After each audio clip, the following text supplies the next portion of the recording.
Okay, well, if you take the book and you split it down the middle, you have white, yeah. Okay, split it down the middle, chapter 1 through 6, which means 7 through 16. And we just finished the very first part of this, which is 1 through 4, which is division.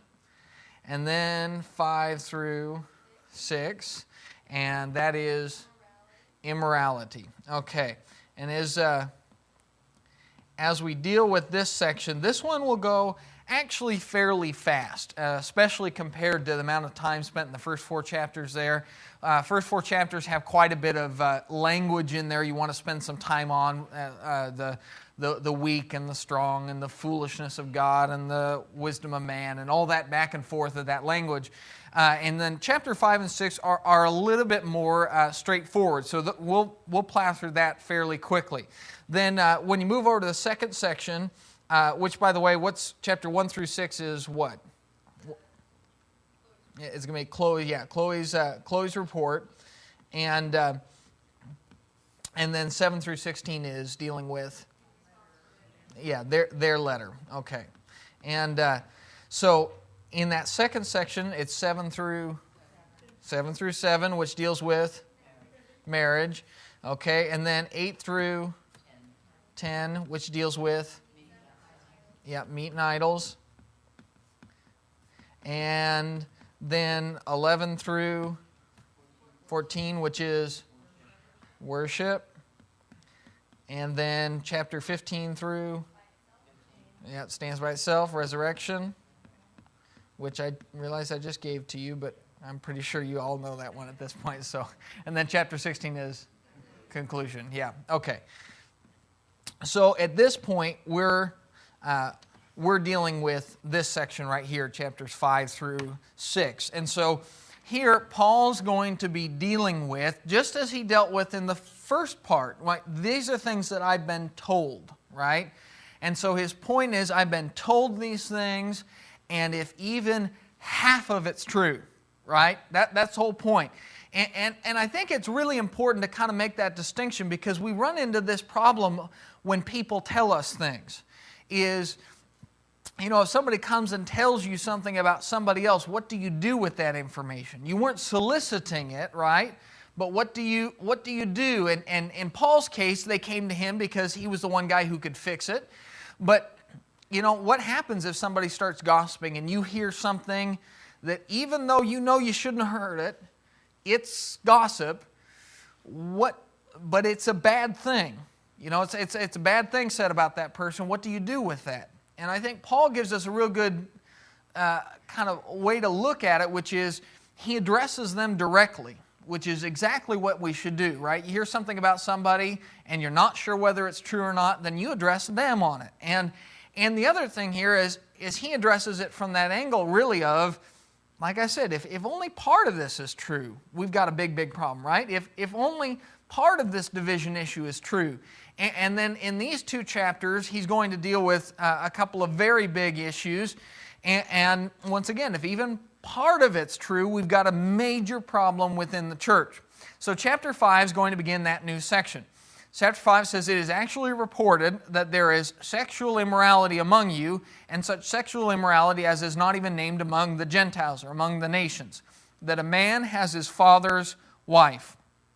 And so here's the problem. He said, word has gotten back to me that there is a case of a son taking his father's wife and fornicating with her.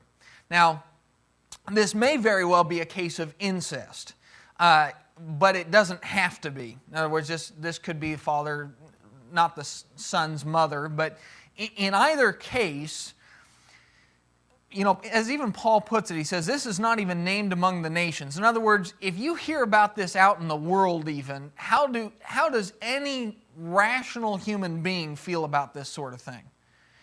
He says, this is reprehensible. It's disgusting to mankind. That's the kind of sin it is. And the truth is, there are there are different kinds of sins in the eyes of human beings, right? You know, somebody tells what we would call like a little white lie. Well, is that a sin? It is. But it's a socially acceptable sin, right? Whereas this sin is not even socially acceptable. It is so disgusting and reprehensible that even the Corinthian city wouldn't accept it. And we talked about when we started the class what kind of sins were seen in the Corinthian city. Just about everything, and yet this was disgusting even to them. And so he says, now look, this is what's reported, and this is my problem with it. We're going to deal with what really sickens me about the whole thing. He says, you are puffed up and have not rather mourned that he who has done this deed might be taken away from among you. So the first thing he says is, I am really disgusted and upset about this, not because there's a guy that does this. There will always be people who do ridiculously horrible things. Right? I mean, we live in a world just full of it, right? And you'll hear reports of it, and you're not going to be able to stop that. But he says, what sickens me is the fact that you are so arrogant that you are not even upset about it. You're not even mourning that this guy be removed from you. And when you think about it, that is a very important lesson for us because it tells us something about us when we as a church, put up with flagrant sin. Now, every church has sin in it, right? I mean, we just have to realize that's part of dealing with human beings. You're always going to have sin. But if somebody is flaunting it, if somebody says, this is how I'm living and you can deal with it, and we don't do anything about it, then we're arrogant. Because what we're really saying is, we know better than God. Because what's God's attitude towards that sort of a rebellious individual? He said, cut him off. And when we won't cut him off, we're thinking we've got an arrogance about us. We've got a puffed up nature. And see, now we don't think of it that way. When we see somebody who's caught up in a bunch of sin and a congregation won't discipline that individual, think of all the reasons they give for not disciplining them. Oh, well, we don't want to hurt their feelings, and we don't want to upset them, and we don't want to come across as mean. Now, I'm not saying that there isn't a time for tolerance and patience if somebody's, working and trying to grow. But we're talking about a flagrant, open sin. They're happy in it. They're content in it. No matter what reasoning we give, we're just trying to be patient. We're trying to be tolerant. We're arrogant. We're really just saying we're arrogant. Because we will not draw the line where God will draw it, which means we think we know better than Him. And he says, so your problem is you've got a bad attitude, you've got arrogance, and you aren't mourning. This should sadden you. There should be great grief in the church over this. And that is exactly the kind of attitude we should have when somebody gets caught up in sin and falls away, right? Now, if the church here in Corinth doesn't do anything about this man, has he still fallen away? Yeah. They're just not helping to bring him back, are they? They're not doing anything for him. They're not showing him that they're sad. They're not showing him that they're disappointed, that they're grieved over his choices. And so he says, instead of being puffed up, you should be mourning that this deed might be taken away from among you because, one, he's going to talk about how you're not helping him, and two, what kind of reputation is the church getting? Just a absolutely horrible one, because now they're going to be tied to this sin that all the world even finds sickening. They say, oh yeah, that's what they do over at that church. Right? And so we have to draw the line where God does for the benefit of the individual and for the benefit of the church. So he says down in verse 3, for I indeed, as absent in body, but present in spirit. Now this is not some miraculous thing. This is the same thing that a parent tells their child, right? When the child leaves the house and they say, look, I am with you in spirit. Well, you're not telling the kid that your soul's actually following them around in their luggage. You're telling him that, look, my heart is with you, right? you are important to me, and what's going on is important to me. So he says, I'm absent in body. I'm not physically there, but let me tell you, where's my heart right now when I think about that sin dwelling in your congregation?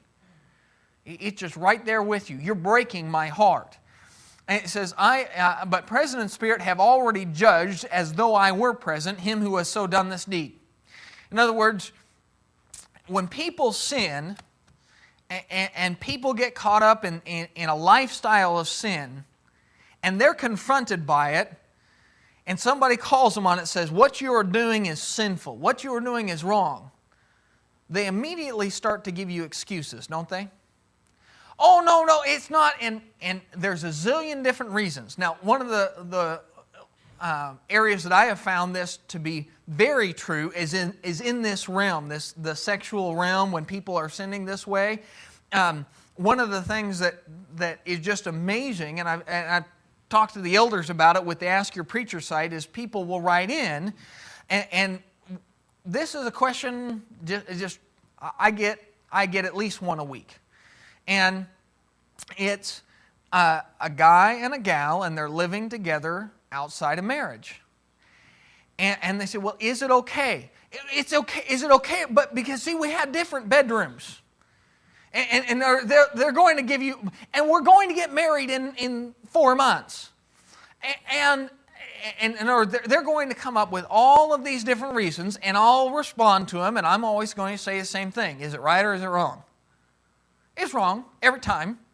And then it's not uncommon. I'd say about out of every 4 of those where I send and I say, look, here's the scriptures, it's wrong.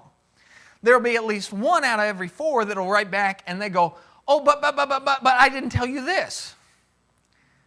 Now, when all is said and done, if you ask somebody and they say, okay, well, here's a boyfriend and a girlfriend, and they're living together in the same house, same apartment, whatever it is, they've chosen to live together but not be married, there's lots of surrounding circumstances behind that, aren't there?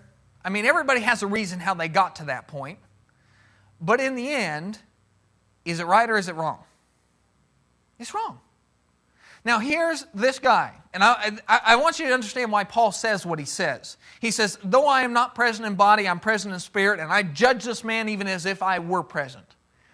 As soon as you start saying this guy's sinning, what's going to happen?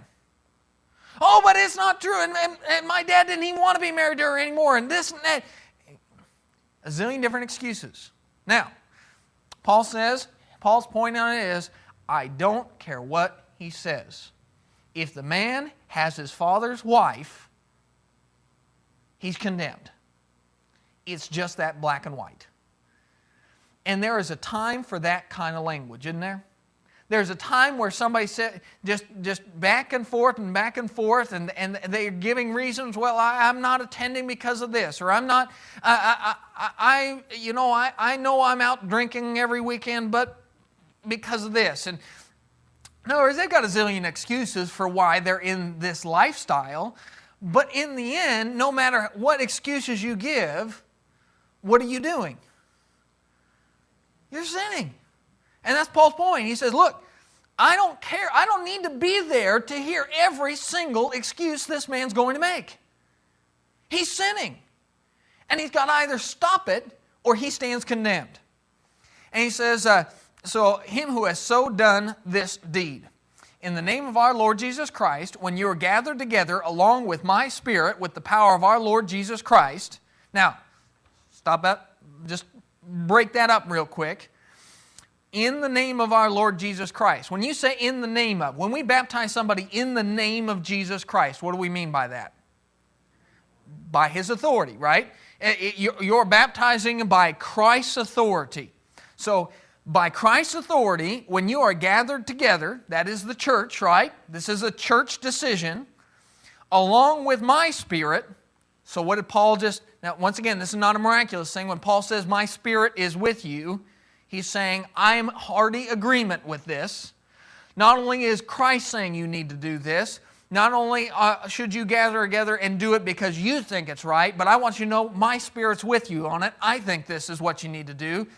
And with the power of our Lord Jesus Christ. In other words, has Christ authorized the church to withdraw from somebody? Most definitely he has. Now, has he authorized individuals to do that? Now, can I go up and I just say, well, I don't like Steve today, and so I'm going to withdraw from him? No, but can the church do it? In other words, if the church found something in Steve's life and it went through the proper process and all was said and done, then it would be possible. But I want you to see that distinction there. When you're gathered together, I don't get to just get up in the pulpit and say, I don't like so-and-so, they're out of here. No, it's a congregational decision, and when the congregation's gathered together in Christ's name, by His authority, you have the power to do this. Deliver such a one to Satan for the destruction of the flesh, that his spirit may be saved in the day of the Lord Jesus. Now, this is one of 2 times that Paul will talk about this idea of delivering such a one to Satan. Now, the short version of that is you're withdrawing from him. But look over in 1 Timothy chapter 1. He's going to talk to Timothy about the same idea. 1 Timothy chapter 1,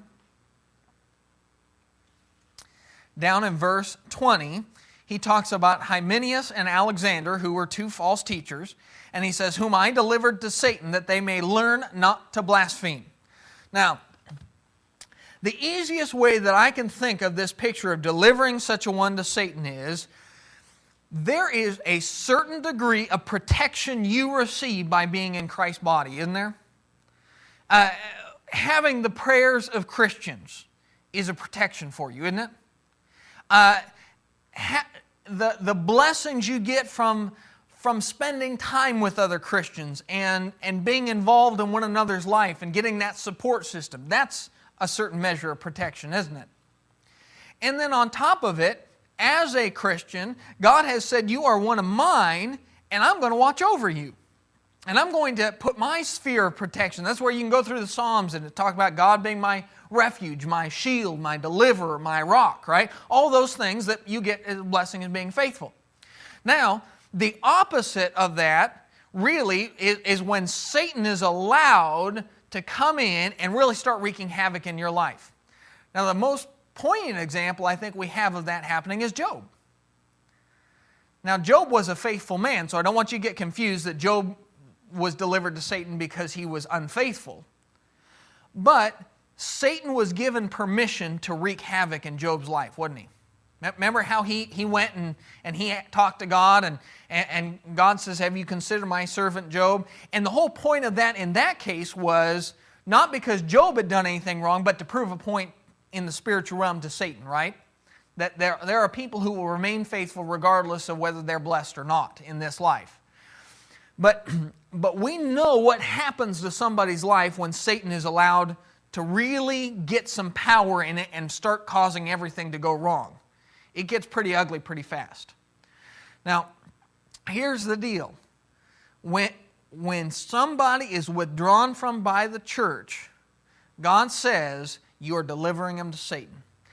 They are living an ungodly lifestyle, and they're saying that they don't want to serve God, right? When somebody's living in a life of sin, they've already rejected God. He says, so now what you're doing is you're just finishing it for them. You're saying if you're rejecting service to God and putting your faith in Him, then let's just finish the deal by putting you over where you really belong, which is with Satan. In other words, you want to do the things of the flesh, you want to live by the lusts of this world, well, now you get to start reaping the benefits of it. Now, one of the examples we have of this, unfortunately, in our congregation lately has been David Garrett, right? And we withdrew from him. And that was a long decision because you don't want to take that lightly. But ultimately it came to a point where he wasn't listening, he wouldn't talk to people, and so on and so forth. And I can tell you, the more that he withdrew himself from the church, the less happy he was. Now, I can just tell that from being somebody who talked with him. And the same is true every single time. When somebody falls away from the church, talk to some people who've fallen away from the church and then came back. They're a great example of it because they can tell you from both sides of it. They fell away, and ask them how happy their life was while they fell away. They're going to tell you it was a mess. It was like an atom bomb went off. And yeah, that's what happens when their life is delivered over to Satan. Right? And so that sphere of protection around them goes away. And so that's what Paul is saying, is you're to withdraw from him and say, you have no part in us. In other words, he's going to talk farther on down. He says that we aren't going to keep company with you anymore. Now, it's not that we don't love you, but it's that all the blessings of being a Christian, we've got to pull those away from you because you've already said you don't really want to have a part of being a Christian. Because if the moment you stop living faithfully, you've made a statement that I don't want this life. And Paul tells him, he says, you're going to deliver such a one to Satan for the destruction of the flesh, that his spirit may be saved in the day of the Lord Jesus. So why would you deliver such a one to Satan? Well, you want Satan to wreak havoc in their life, right? To destroy their flesh so that hopefully their spirit can be saved. Because when they're out there in the world and they're left out there to handle all those problems by themselves, when they had been getting help from the brethren, they had been getting prayers answered because people had been watching out for them and asking God on their behalf. They had been having the blessings of time with other people and the care of the brotherhood and all those sorts of things. When you hang them out there to dry without those things, they're going to be miserable. That's the whole idea. You want them to be miserable, so that they will realize, oh no, this was not worth it. And they'll come back. And so if somebody has to suffer physically for a while to save their soul, that's a worthwhile trade, isn't it? And so that's Paul's whole point, is you're delivering such a one to Satan for the destruction of his flesh. You want him to suffer so that his spirit might be saved, so that he might come back. And the beautiful thing is, when you get over 2 Corinthians, this guy does come back. It does work with this guy. And so it's a real important point as we talk about the withdrawal process. Is it's often said that we withdraw from people by shutting the barn door after the horse has already left. And that's what most of the time withdrawal looks like. It's just like, oh yeah, we'll get up and make an announcement. Yeah, we withdrawn from this guy. Never mind the fact that nobody said anything to him for the last 6 years. That's not what it ought to be. Withdrawing from people is supposed to be a painful process for the person. Which means if you wait too long, it's not going to be painful anymore, is it? If you do it too soon, well then you're jumping the gun. But if you wait too long, that's a problem too. And so there's going to have to be wisdom involved in that. And it also tells you, if you have a church and nobody ever does anything with each other, nobody ever cares about each other, and we all just kind of show up on Sunday and then go our separate ways, how useful is withdrawal going to be when somebody gets caught up in sin? It's not going to do any good, because they're not really having to lose anything, are they? They're not losing those relationships. They're not losing those friendships. They're not losing any sort of closeness they have with others. So this is only as powerful as we are family, right? And so we have to keep that in mind. He says then, he goes back to it down in verse 6. Anybody have any questions on that? He says, your glorying is not good. Do you not know that a little leaven leavens a whole lump? So now we got talking about, now this is how it affects the guy. You have the person out here sinning, and this particular individual over here, you want to save his spirit. So you're going to destroy his flesh so that you can save the guy's heart. Now, over here, you look at the church.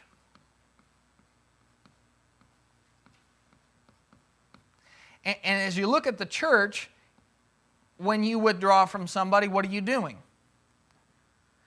He says, a little leaven leavens a whole lump. You are promoting purity. Now here's the thing. When somebody comes in, and this is just the reality, whether we like it or not. See, there's some things in life that they just are. And it's like the old Charles Barkley saying where he says, I'm not a role model. Anybody remember when he said that? This might be kind of old at this point, but Charles Barkley, an old basketball player, and he was just a mean and nasty guy. And they interviewed him one time, and they said, you know, these kids are looking at you as being mean and nasty. He says, I'm not a role model. Nobody should look at me. Well, guess what? You're a role model. Charles Barkley was a role model, whether he meant to be or not. That was just kind of the way it is. Here's the way it is. If the church has people in it that are living in sinful lifestyles, people, the new people who come into the church, they come around and they are first baptized, and the first thing they start doing is looking. And they say, okay, I want to be faithful. I want to be godly. That's why I was baptized. I want to be like God wants me to be. So now let me look at these other people. They're going to show me what it looks like. And if we're living lifestyles that are displeasing to God, they're just going to follow suit. They're just going to jump right, oh, well, I guess that's what purity looks like, is having your father's wife.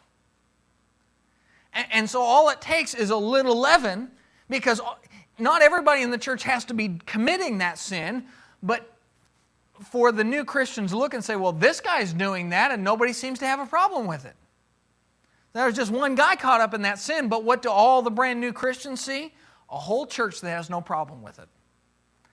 And there's the big issue. He says, so you need to be aware, just like yeast, it just takes a little bit of yeast to leaven the whole lump, so too with somebody living a flagrantly sinful lifestyle. And so he says, therefore, purge out the old leaven that you may be a new lump, since you truly are unleavened, for indeed Christ our Passover was sacrificed for us. Now, his point is, did Christ die for you to have a life full of sin? Now, Christ died to pay the price of your sin so that you'd be forgiven and you can have a new life without sin. Now, I understand that every single one of us sins every day. But there is a big difference between I sinned today and I didn't mean to and I'm going to get better at it tomorrow, and somebody who says, I'm going to live as I please and do what I want. Right? There's a big difference between those two. And he said, Christ did not die for you to just go and live as you please and pay no attention to the rules. Pay no attention to living a life without sin. And he says, so now here's the problem. Your church, as long as that guy's in it, is not pure. And if you don't handle it, it's going to get worse. Because the next guy will come in and he'll have something even more disgusting. And when you get mad at him because you say, oh, you crossed the line, he's going to say, well, what about that guy? What's the difference between him and me? And he's going to have a good point, isn't he? Right? And so his point is just there's only one way to ensure the integrity and purity of the church in a case like that. You have to purge out the old leaven. Now, does that mean you don't care about the person? No, you do care about the person, right? You're going to deliver him to Satan for his flesh to be destroyed so that his spirit might be saved. You want him to be miserable so he'll come back faithful. But if you don't do it, you will be impure. So his only chance, the sinner's only chance is for you to withdraw from him. And the church's only chance is for you to withdraw from him. So you've got to do it. He says, therefore, let us keep the feast, not with old leaven, nor with the leaven of malice and wickedness, but with the unleavened bread of sincerity and truth. Now, there's some debate over whether he's talking about the Lord's Supper here, or he's just talking about how here Christ is our Passover. See how in the verse above he says Christ is our Passover, and then it says let us keep the feast. He could be talking about let us keep the feast. In other words, if you have a sinner amongst you and you're not doing anything about it, and we take the Lord's Supper, our whole congregation stands condemned. And would that be true? I think it is true. I think it's very true that if we as a congregation aren't addressing sin, I'm not talking about we don't know about it, right? Could there very easily be somebody who's flagrantly sinning in our congregation right now and we don't know about it? It's probably likely, to be honest with you. But I'm talking about somebody who we all know about it, we know what's going on, and we don't do anything about it. Would that affect our relationship with the Lord as we took the Lord's Supper? It most definitely would. So it could be talking about that. The other is, he just said Christ is the Passover feast. So he could be saying, let us take the feast in kind of a metaphorical way and let us have a relationship with Christ, who is our feast, our Passover feast. In other words, it wouldn't necessarily have to be addressing the Lord's Supper specifically. It could be just talking about, look, you have a relationship with the Passover, the true Passover, which is Christ. And that relationship needs to be unleavened.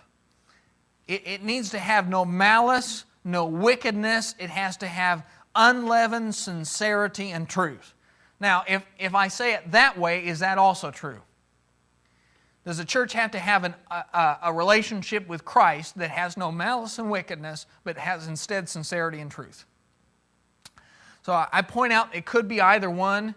He could be talking about you're condemned when you take the Lord's Supper and you haven't addressed this sin in the congregation, or he could be saying you're condemned in that you're harming your relationship with Christ, and either one would be accurate because both are true. And so his point here is once again, if you won't purge out that old leaven, you've got malice. You've got wickedness.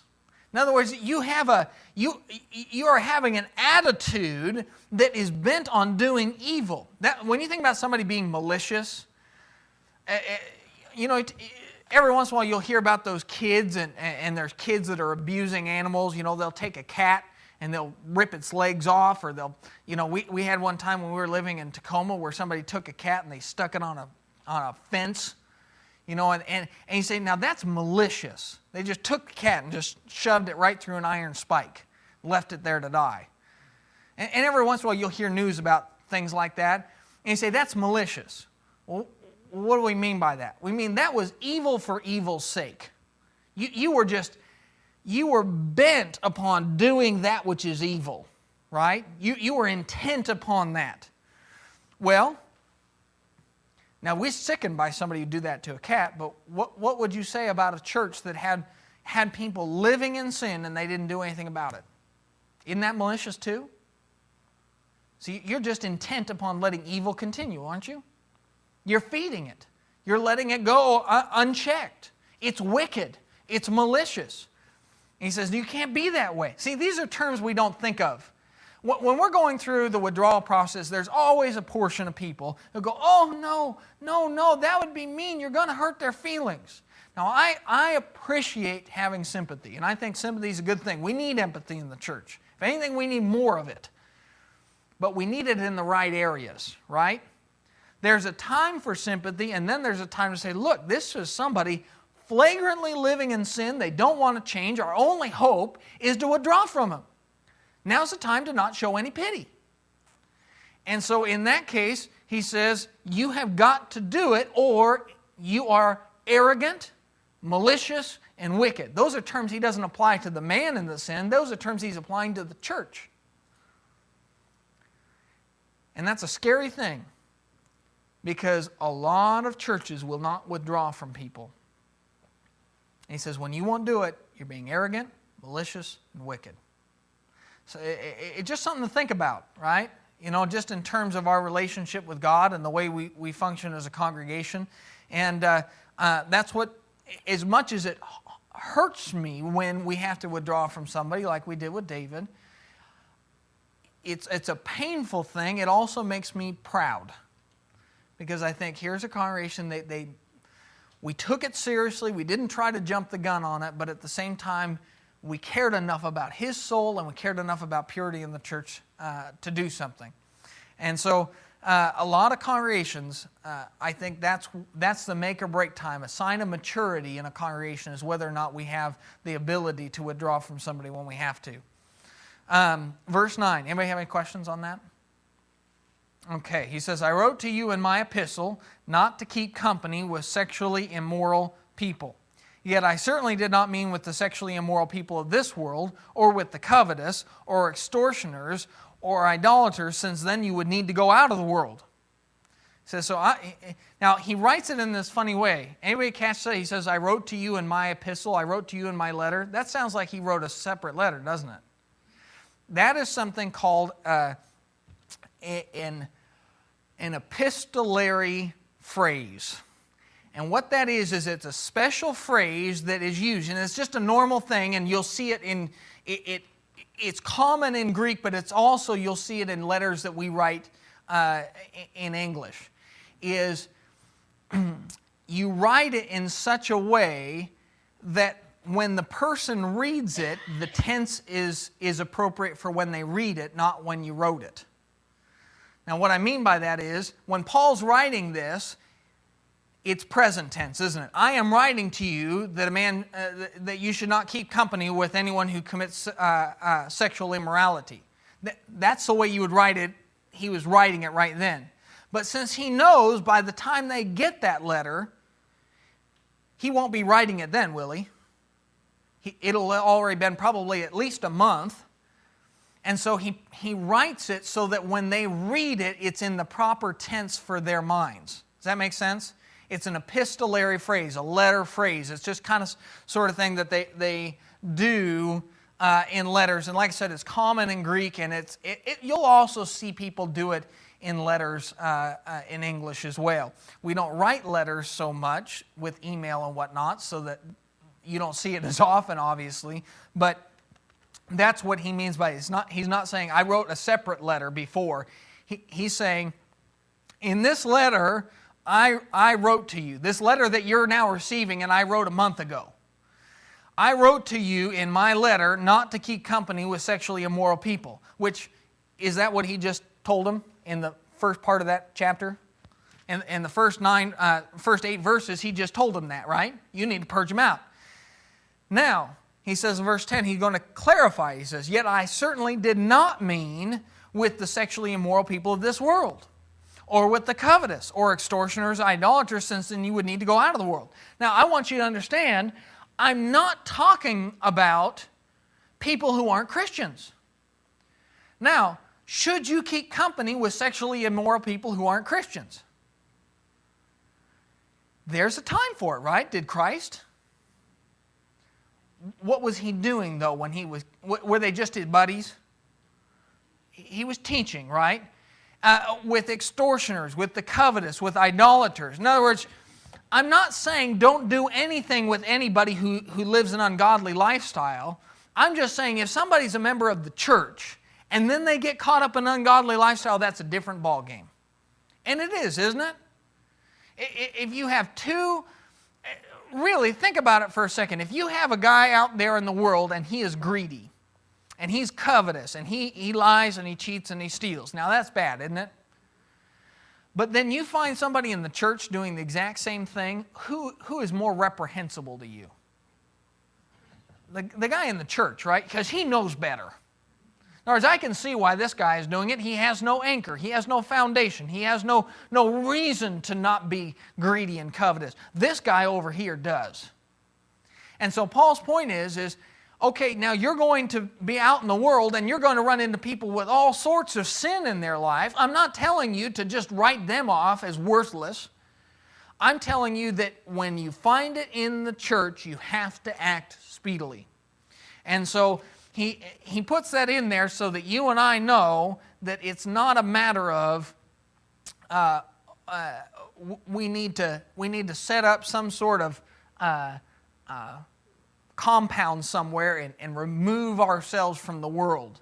And you run into that sometimes with Christians, right? Where they go, oh, that's it, I'm just moving out and I'm never going to do anything. You know, we're going to be hermits up in the mountains. Well, I see the appeal of that some days too, but is that what the Lord wants us to do? He doesn't want us to go out of the world. He wants us to make an impact. We're to be light of the world. And if I go and I live up in the woods, away from every other human being, to protect my family from all sorts of sin and immorality, am I taking that light and put it under a basket? That's exactly what I'm doing, aren't I? And so he's clarifying it, and he's saying, it's not that I don't want you to be out in the world and talking to people and being involved and teaching people. I'm saying when it happens in the church, it's a different thing. And like I said, that's something I think we all kind of naturally get as well. Because like I said, if you have two people committing the same sin, one's in the church and one's out, you're more, you find the one being done by the Christian more appalling because they should know better. And so he says then down in verse 11, but now I have written to you not to keep company with anyone named a brother who is sexually immoral or covetous or an idolater or a reviler or a drunkard or an extortioner, not even to eat with such a person.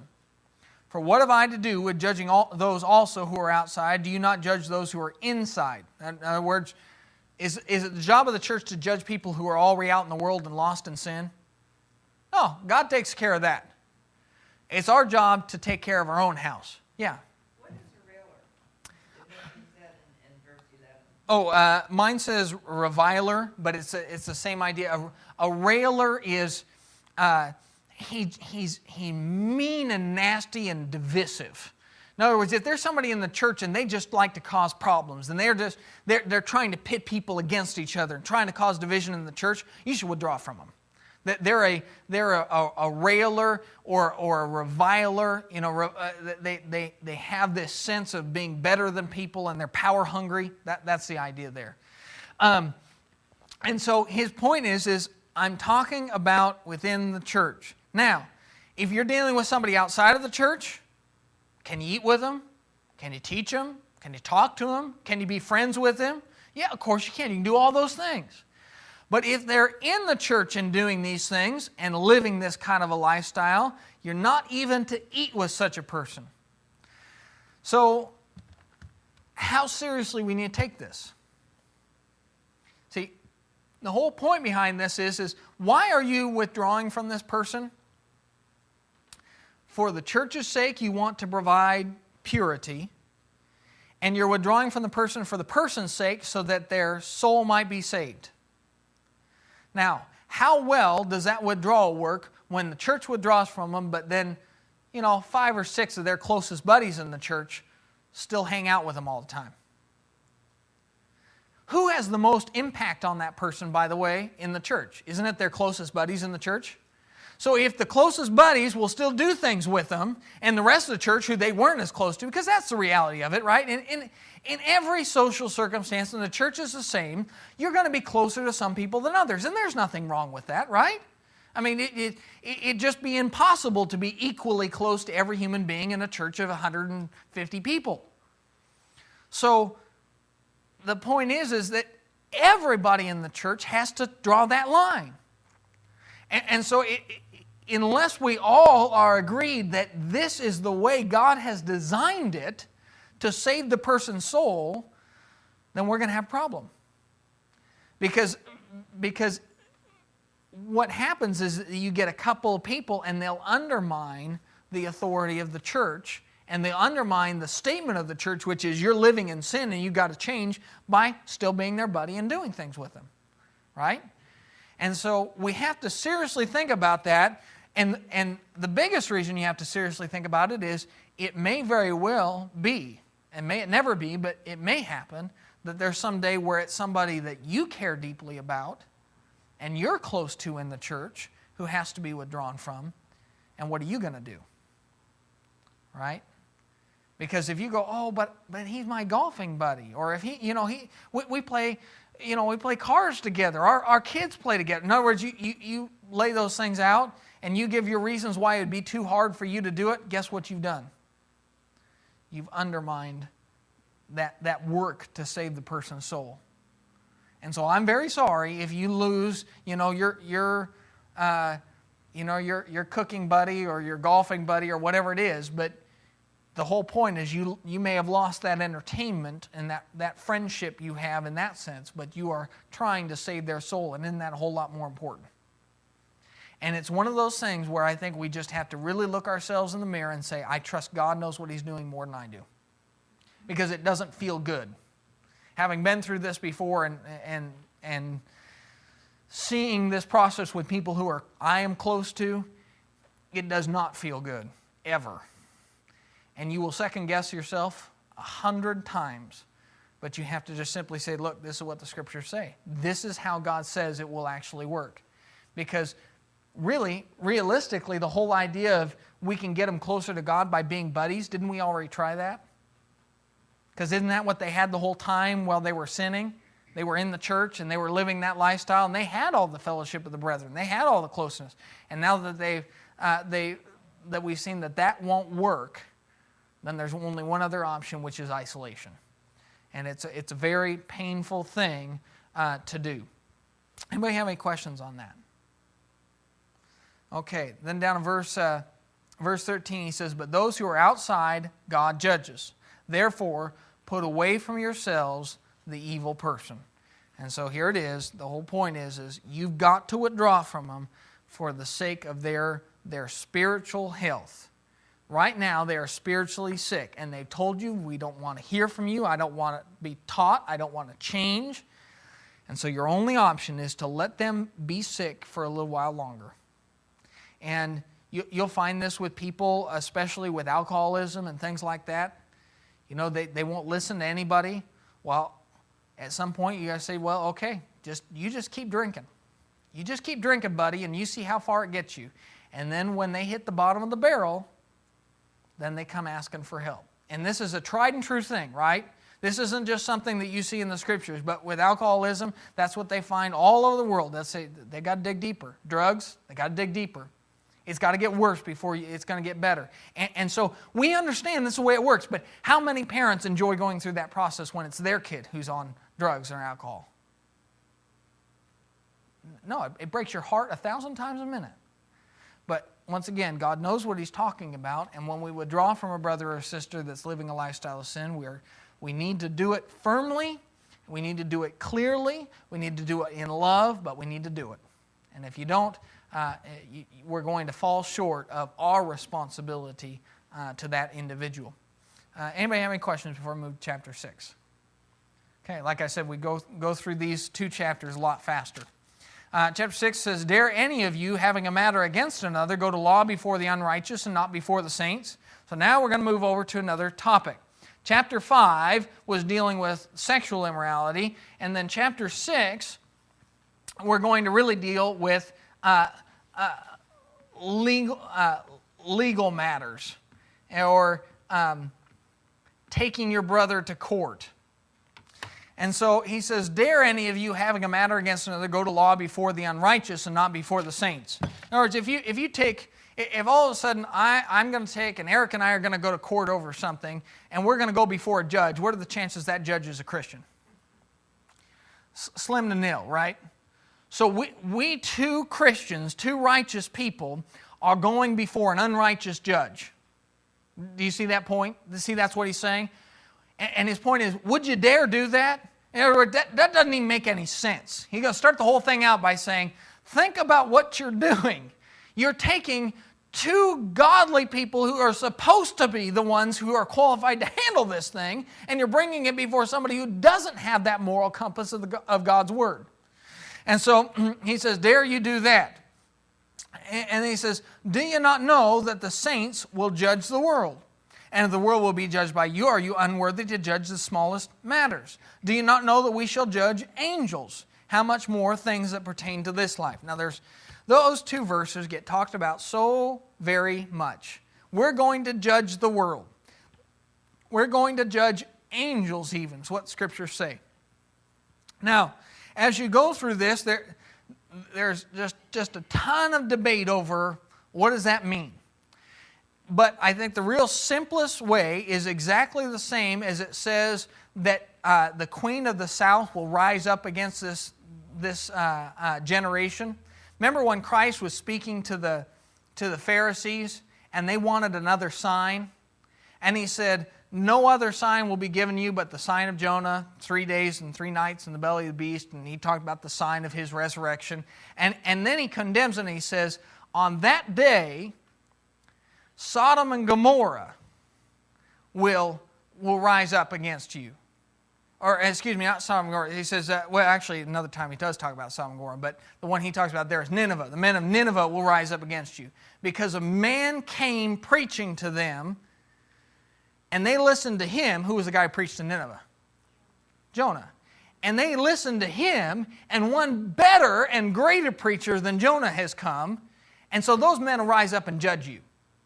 Now, I think that's the exact same idea. And he talks about the Queen of the South the same way. He says, Queen of the South she's going to rise up and judge this generation, because she came from the ends of the earth to hear Solomon's wisdom, and somebody with greater wisdom than Solomon is here. Now, I think the case in both of those, nobody views that judgment as the men of Nineveh are going to actually stand up and say, okay, this guy goes to heaven, this guy goes to hell. Right? When we talk about that kind of judgment, it's like, well, the evidence judges you, right? It'd be like, well, did this guy commit the burglary? Well, I don't know. You look at the videotape, the security tape, and you judge. In other words, the security tape will judge this man. Now, the security tape's not going to say, he's guilty. It's just going to simply give the evidence, right? Now, I think that's exactly what's being said here. On the day of judgment, who judges every soul? God does, doesn't He? But when He does it, He says that every knee will bow, there will be no excuses, no arguments that anybody can make.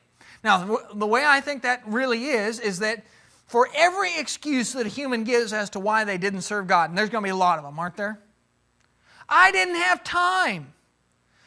You know, somebody gets a judgment bar and they say, God, I would have served you, but I never had time. I never had time to serve you. I was so busy with raising kids and taking care of my husband, and he was mean. And I mean, you can just go over a whole list. I just never had time. There was nothing I could do. Now, are there any people that you could look to in the church who have a lot of kids, takes a lot of time to feed, clothe, care for them, have a husband or a wife that is not very great of a person, and yet they're still Christians? Yeah, you can see those things in the church, can't you? Or somebody stands up and they say, I was at work too much. I would have done it, but I had to work. Well, are there any Christians who had to work a lot of hours that were still Christians? Or any Christians who gave up jobs so that they could serve Christ? In other words, any excuse somebody comes up with, is there going to be a Christian I could show you and just say, look, this dude did it. Look at this gal over here. She did it. Shut your mouth. You will judge. You will be evidence. And so, or another great example of it would be, nobody ever taught me. I never had a chance. And so, there's this person, they're begging and they're pleading, and they're saying, I never had a chance. Nobody ever told me about the gospel. And then a big picture of Cindy Siako's face blows right up there and said, you were her neighbor. Or you know, you worked out with her at the Y. No, you had chance. You see my point? Every excuse that somebody has, there's a Christian that will judge them in one way or another. And the same goes for angels. Now, you talk about the angels, and the Scriptures talk about how there are angels who fell away. Is there a lot I know about that subject? Absolutely not. I just know that much. There were angels that fell away. Now, you think about the angels, and they're going to be judged, and I don't know what kind of an excuse an angel would give, but I can tell you that there's a whole slew of Christians out there who could say, I never saw heaven. I never saw God in the flesh. Or I never saw Him face to face, and yet I was faithful. In other words, are the angels going to have a problem when it comes to the day of judgment if they have some excuses? And so his point here is, now we're talking about legal matters, and we're talking about the church, and we're talking about how much authority and power you have to make things that are wrong right. He says, you will judge the world, and if the world will be judged by you, are you unworthy to judge the smallest matters? In other words, all of mankind will be judged by Christianity. All of angels, the spiritual realm, they'll be judged by Christianity. How much more things that pertain to this life, the small matters, the itty-bitty things. Because if you're going to take somebody to court, what's it most likely going to be about? Land, a dent in my car, a job. In other words, there's a billion different things you'd take somebody, a Christian, to court over, but most of them are going to be petty things, aren't they? Now, if it's not a petty thing like murder, well, then that's a different case, and we're not really talking about taking them to court and suing them anymore. You don't sue somebody for murder. But the things you sue people over are over small things. You say, well, Scott, what if somebody stole $1 million from me? What if a Christian stole $1 million from me? Is that a small matter?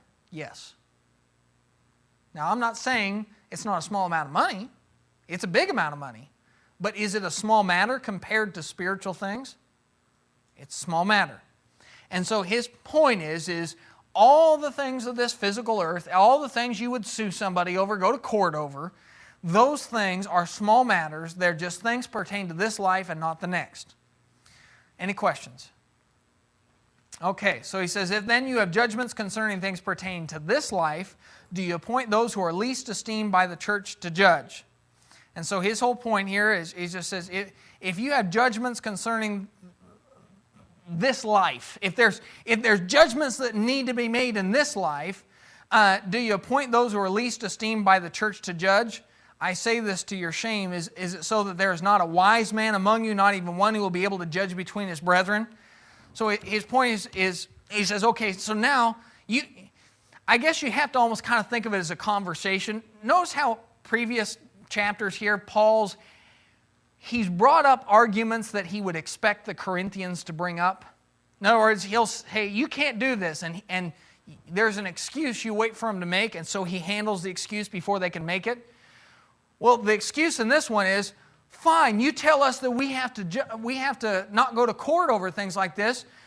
Well, what do you expect us to do? Just have dumb Christians handle the thing? Have just brand new baby Christians handle the thing? And he says, did I tell you that? His whole point is, did I ask you to have the youngest baby Christian judge this matter? Did I ask you to have the guy who was baptized yesterday do it? He says, I say this to your shame. Are there not any wise men amongst you? In other words, you Corinthians, aren't there any wise, mature Christians? Anybody who has some wisdom under their belt? And so he's kind of being sarcastic with them, right? Because the first thing you start expecting to hear is these kind of arguments. And he says, I say this to your shame, is it so that there's not a wise man among you, not even one who will be able to judge between his brethren? Now this is an important verse because what it tells you is, if you do have a problem with your brother over something to do with this life, you feel like they borrowed money and didn't pay it back or this or that, and you feel like it's a big deal. And it does, if somebody borrowed $1,000 from you and didn't pay you back, it'd probably be a big deal to you, wouldn't it? And I wouldn't blame you for it being a big deal to you. Should you sue them over it? No. But is there anything stopping you from grabbing one of the elders and saying, look, we need to sit down and I don't know what to do with this, brother. Can you help me handle this so that we can do this in a peaceable and loving manner? Is there any reason you can't do that? His point is that's exactly what you should do. Grab a wise brother and sit down and do it. He says, but brother goes to law against brother, and that before unbelievers. Once again, what's that judge going to be? Not likely he's going to be a Christian. So you go to law against your brother, and you do it before unbelievers. You parade it right in front of all of mankind that the church has these big problems. Okay, anybody have any questions? Okay, what we're going to do is we're going to stop there because I'm just flat out of time, and we'll pick up in 1 Corinthians chapter 6, verse 7 next week.